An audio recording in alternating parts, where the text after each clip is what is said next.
আর শ্বশুরমশাইকে বললাম যে বাবা, সামনেই বিয়েবাড়ি, আমি আর মা দুটো শাড়ি কিনবো, টাকা লাগবে। ও বলা মাত্রই কাজ হয়ে গেল। দেখতেই পাচ্ছ দূরের লোকেশনটা। আমি আর আমার শাশুড়ি মা চলে আসলাম ওই যে সাইনবোর্ডটা দেখতে পাচ্ছ ওখানে, জেফা ইন্টারন্যাশনাল। তো এটা বারুইপুরে কাছারি বাজারের একটু পরেই জেফা ইন্টারন্যাশনাল। এখানে আমি আর আমার শাশুড়ি মা চটজলদি ছেলেকে ঘুম পাড়িয়ে চলে আসলাম। দেখতেই পাচ্ছ জেফা, কিন্তু এখানে ভিডিও করা অ্যালাউ ছিল না।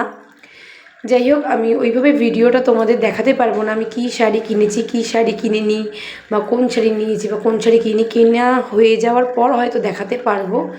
যাই হোক, এখানে আমি জানতাম না, প্রথমে ভিডিও অ্যালাউ ছিল না, যখন জানলাম আর ভিডিও করলাম না। হ্যাঁ, বুঝতেই পারছো, শাড়ি কেনা হয়ে গেল এবং তাড়াতাড়ি বেরিয়ে চলে আসলাম, কারণ ছেলে উঠে গেছে, দৌড়ে আমাকে যেতে হবে। আর এখান থেকে বারুইপুর